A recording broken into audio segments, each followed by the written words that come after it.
From Los Angeles, California, the entertainment capital of the world, it's the 80s Movie Podcast.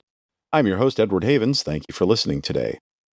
On today's episode, we're going to travel across the pond, as they say, to visit a mostly forgotten British film from 1980, featuring one of the greatest punk bands of all time, on the cusp of breaking through to a global audience.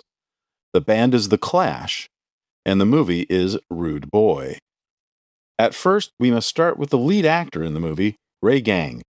Born in May 1958 in Lambeth, London, on the south side of the Thames River opposite Westminster, Ray was not an actor, never entertained a career in entertainment outside of working at a record store in Soho.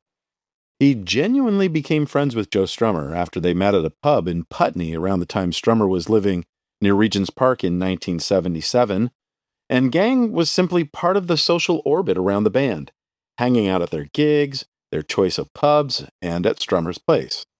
While working at his record shop, Gange met filmmaker David Mingay, who, along with his production partner Jack Hazan, had made the 1973 semi-fictional documentary A Bigger Splash about British painter David Hockney. Mingay mentioned to Gange that he and Hazan were planning to make a film about The Clash. Gange's connection to the band, and Strummer specifically, would get him cast in what would become the lead role of Ray Gange, a slacker from West London who works at one of the many sex shops in Soho. Like in real life, Ray would become friendly with Joe Strummer, and while having one of their discussions, would express to the singer and guitarist his desire to tour with the group as a roadie, despite having no experience with being a band crew member. Joe is receptive to Ray's request, but Joe's bandmates, played by Joe's bandmates Mick Jones, Paul Simonon, and new drummer Topper Headon, are less so. But after Ray does their tour manager a favor, he's hired. And before long, Ray's bad habits take precedent over his responsibilities, putting the band in a bad spot. Rude Boy captures a late 1970s United Kingdom on the brink of Thatcherism, set against a backdrop of riots, anti-racist demonstrations, and police hostility towards black British youth, and a moment when subculture shock troops met those of a rising right wing in the streets. Ray's character is written as a difficult, sometimes reactionary subject and a foil to the band's idealism, often showed drunkenly arguing with Joe Strummer, including pushing conservative viewpoints that clash, no pun intended, with the band's politics. Like A Bigger Splash, Rude Boy would be a semi-fictionalized account of a moment in British history. Before filming began, Ray did briefly work as a roadie on a local UK tour with the British punk band Subway Sect, who would tour with The Clash multiple times in 1977 and 1978 to get some hands-on experience. But he would admit many years later that he would have been utterly hopeless at the job for real, with too much heavy lifting of equipment and far too technical for his taste. And everything would come to a head during The Clash's famous April 30th, 1978 performance during the Rock Against Racism Carnival. I want to take a momentary sidetrack to talk about the Rock Against Racism show. Rock Against Racism was started in 1976 after Eric Clapton made some racist remarks during one of his concerts that year. Far-right white nationalist groups like the National Front were starting to gain popularity in the country based on their ideology, and stop me, stop me if you think you've heard this one before, built on the complete halt of non-white immigration and the mandatory repatriation of all non-white immigrants out of Great Britain. During the 1970s, Britain faced a massive economic decline, unemployment, and industrial unrest. The National Front weaponized these crises, falsely scapegoating immigrant communists for the country's poverty and housing shortages. The National Front aggressively targeted disenfranchised white working-class youth, building a small but loyal army of young men to create provocative, militaristic marches through highly multicultural neighborhoods like London's East End to terrorize immigrant communities and assert their dominance over others. At one point, the National Front would become the fourth largest political party in the United Kingdom, receiving up to 40% of the vote in specific working-class council elections in East London and Northern England. These marches often resulted in violent clashes with anti-fascist groups, local youth, and the police, such as the 1977 Battle of Lewisham. On August 13th, 500 members of the National Front would march 3.5 miles from the neighborhood of New Cross to Catford under the slogan of Muggers Out purposely cutting straight through the multicultural borough of Lewisham and its predominantly black community. What the members of the National Front did not anticipate was the sheer number of anti-racist counter-demonstrators who would be waiting for them in Lewisham. About 7,500 local community members, trade unionists, and Antifa members were able to breach the police line separating them from the National Front fascists, cutting the marchers into two smaller groups and engaging in what can be politely called hand-to-hand combat. By the time the scrum was over, most of the National Front members had fled the scene. 214 people from both sides would be arrested, while 111 injuries were reported. This marked the first time a National Front march had been successfully disrupted and prevented from reaching its destination. The Battle of Lewisham was a watershed moment for both sides, proving that direct mass mobilization of the left could halt the far right. Within a year, the National Front was a shell of its former self, punctuated by the Rock Against Racism Carnival, which saw more than 100,000 Britons walk 5.5 miles from Trafalgar Square to Victoria Park to show their opposition to the rise of far-right fascism in the United Kingdom, and to see bands such as The Clash, Steel Pulse, X-Ray Specs, and Sham 69 play for the crowd. This specific performance by The Clash would cement punk rock's role in active political resistance and prove that music could successfully mobilize mass social movements. And it would all be filmed for this movie. In an interview tied to the 30th anniversary of the release of the film in 2011, Ray Gange made sure to clarify that his character, Ray Gange's right-wing views, were largely invented alongside the filmmakers for dramatic contrast rather than reflective of his own actual beliefs at the time, improvised during shooting specifically to create friction between Gange and Joe Strummer's more idealistic politics for the sake of the movie. Filming on the movie would occasionally continue through the late spring of 1978, capturing the Clash recording their seminal second album, Give 'Em Enough Rope, which included themes of Third World conflict, European terrorism, and London inner-city desolation.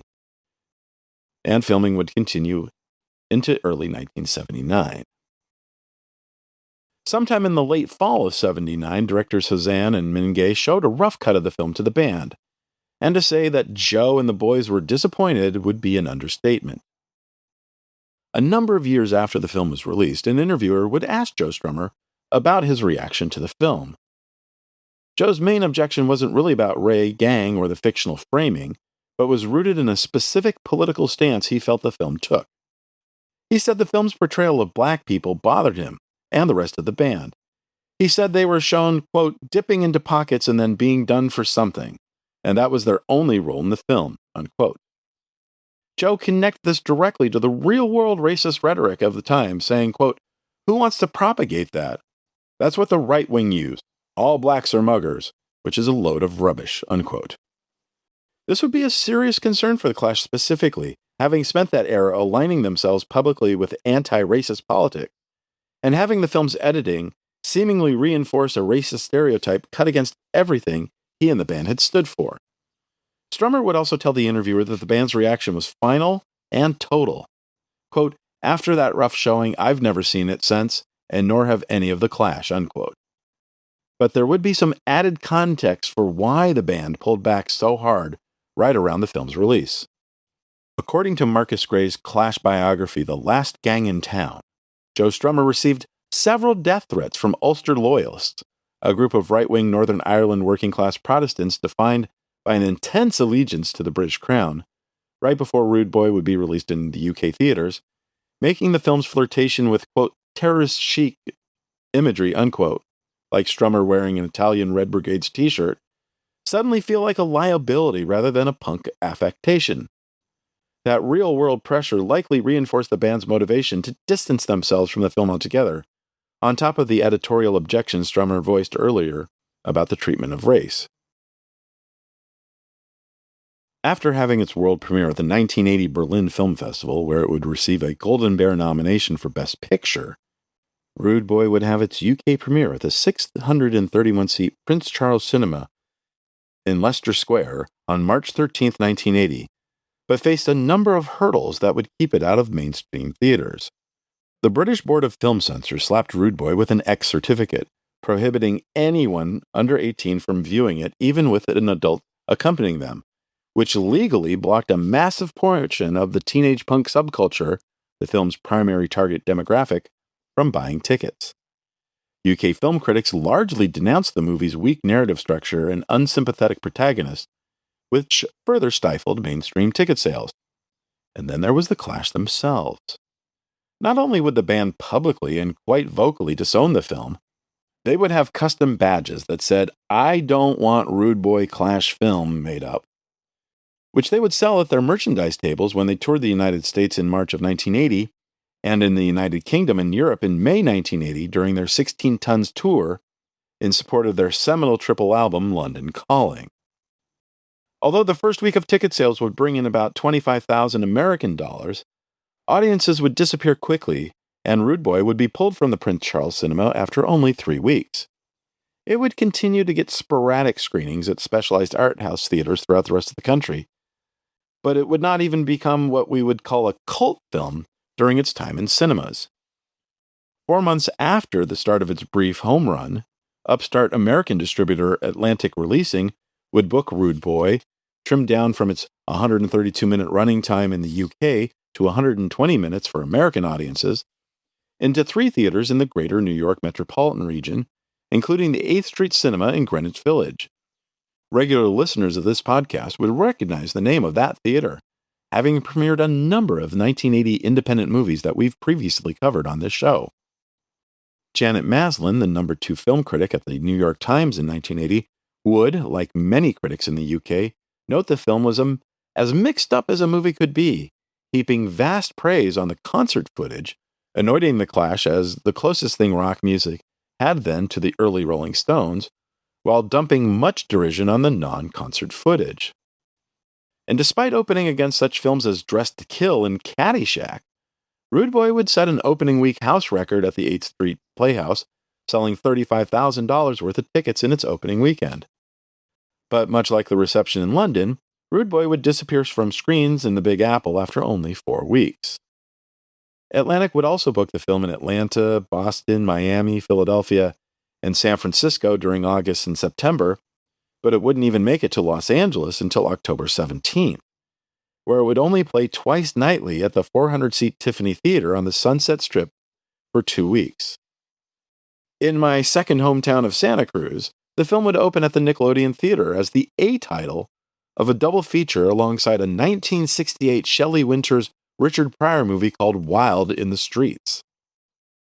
After 6 months of playdates in the United States, Rude Boy would end its theatrical run with a gross of just under $75,000, or $295,000 in 2026 money. But the film would continue to court controversy even after it left theaters. In 1981, the fledgling cable network, USA Network, would begin a weekly series called Night Flight that was in part a response to the ongoing writer strike happening in the entertainment industry. Night Flight was one of the first sources in American television to see full-length and short films not generally aired on network television or even pay cable TV channels such as HBO, and Rude Boy would be one of those movies aired on Night Flight in June of 1982.